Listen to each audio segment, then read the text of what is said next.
Do you think players, from what you'd seen, had kind of lost respect for the club? There's no structure. There's no balance. People doing what they want, pretty much on it. It's like a free for all. City's facilities, see Tottenham's facilities when we go there, like with England and that when we train at Tottenham. Like people are miles ahead. He's one of the best midfielders in the world, and still he can't perform at United. So there's something wrong. Do you think players have lost respect? Not in this sort of Eric Ten Hag era, but just in that period that followed through these managers and the Solskjaer era. Do you think players, from what you'd seen, had kind of lost respect for the club? Probably, yeah. It looked like that. Yeah, probably. It looked like this wasn't the same. Yeah. Old, There's no control. Yeah, no, control, right. There's no structure. There's no balance. People doing what they want, pretty much on it. It's like a free for all. Free for all. Yeah, it's just a free for all. I mean, like you say, people saying something like that's never happened ever at United. And people are saying stuff on Twitter, and I think it happened with Paul and that as well. Like he got a lot of scrutiny. Like guy's one of the best midfielders in the world. Like I've known him since like 16. Like kid's got talent, man. Like he's one of the best midfielders in the world, and still he can't perform at United. So there's something wrong in some way. If you got one of the best midfielders in the world who can't perform, and then during the season when you're in national break and he goes to France, and you see how he plays for France, it's like, yeah, guy's sick. And you come back like, same Alexis and that. I told you. I don't know what it is. I don't know. I can't say what it is. I don't know what it is. I enjoyed my time under Jose there. Like I'd won one of my best seasons under Jose there. I was gonna say that of all these managers, Van Gaal, Mourinho, all in Moyes in the post Sir Alex Ferguson era, when did it most feel like there was control and that United was starting to be more like United? Probably Van Gaal, to be honest. Really? Yeah. He had a structure. Like everyone understood what he wanted. Like some people didn't like. I love Van Gaal. Very tactical, knew how I wanted to play, and everyone bought into that. And then, of course, Jose, best manager in the world, just wants to win. But like you say, had that man management as well, and had the belief in me and the trust in me to perform. Like I say, I had one of the best seasons under Jose. That's how I went to the World Cup.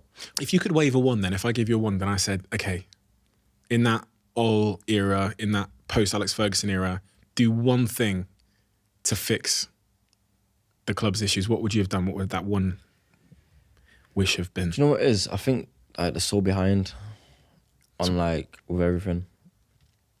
Like you see City's facilities, you see Tottenham's facilities when we go there, like with England and that when we train at Tottenham. Like people are miles ahead. Even like the social side of things and that. I went to him 2017 about YouTube and let's do content. They're so behind on everything. I just want them to just get up to date on the new things that are happening, the things that are popping. Why does that matter? Because you got to be relevant. You got to stay relevant. But in terms of the training ground, obviously Ronaldo in the Piers Morgan interview talks about the jacuzzi and the chefs and the food and the facilities and the weights, training equipment. And he left years ago. Yeah, he says he came back and it was all the same. Yeah. What impact does that have on you as a player?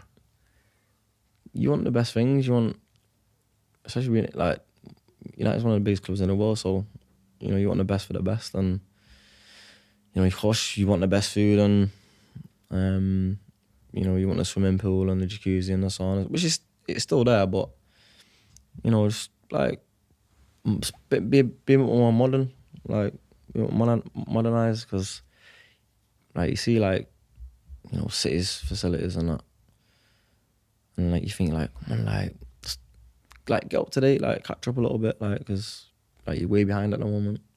Is it a symbolic thing? As in, it's just it's kind of a symbol that you're not keeping up with the other clubs, that you're not investing in the small stuff, which as a player you go, well, we're also behind on the pitch and we're just behind. Just behind in general, because back in the day we used to have table tennis table and pool and everything. So like keep you like mentally, you know, happy, and you know we had a dartboard and stuff like that, but not anymore. Like there's like no games room or nothing, and like you just go in, you train, and you go home. Sometimes you gotta like stay at the training ground. Sometimes, you know, play darts with the lads and you know play table tennis with the boys and that. But this is like I say, just need to catch up a little bit more and become a little bit more modern. Of course, they changed like the canteen and that, but you know, to be relevant and stay in this day and age, you know, you got to be a little bit more modern. Is that because of the ownership? Is that the people at the top of the club just don't understand what's important for the players? Because they spent their money on players, but to hear that they didn't spend the money on things behind the scenes kind of speaks to the fact that, I don't know, because Sir Alex Ferguson probably could have called the shots back in the day and said, we need this, we need this, we need this, we need this. Whereas these days, the last decade, who's calling the shots? We don't know. Like, don't know what's going on. And of course, now they want to sell the club. But the fans have been wanting them out for, you know, a long time. But did the players care? Did the players take a view, do you think? Not really. It was just, like I say, just behind. We're just behind on a lot of things. And like I say, you want that modern, you want the modern things, you want the things that are, you know, popping off at that time.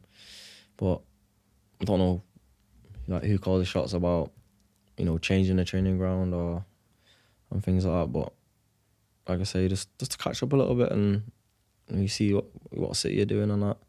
Like I say, fresh training ground, best facilities, no one talking back in the press about the team. You chose after your time at Old Trafford, after your contract had come to an end, to go to Nottingham Forest. A lot of people were surprised by that. A lot of people would have thought you would have gone back to West Ham, where you'd had an unbelievable run, or even to Newcastle or somewhere like that. Why did you choose Nottingham Forest? Newly promoted team. They've just been promoted, right? Yeah. Why Forest? I think they showed the love. They showed, you know, the willingness and the hunger to want me.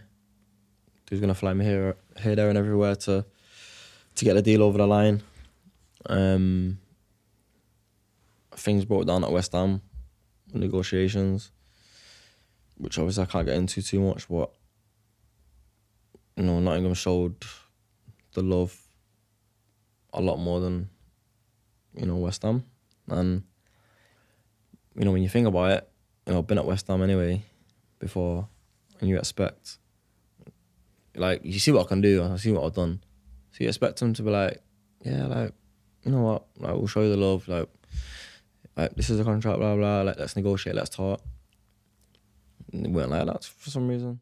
If you love the Diary of a CEO brand and you watch this channel, please do me a huge favour. Become part of the 15% of the viewers on this channel that have hit the subscribe button. It helps us tremendously, and the bigger the channel gets, the bigger the guests.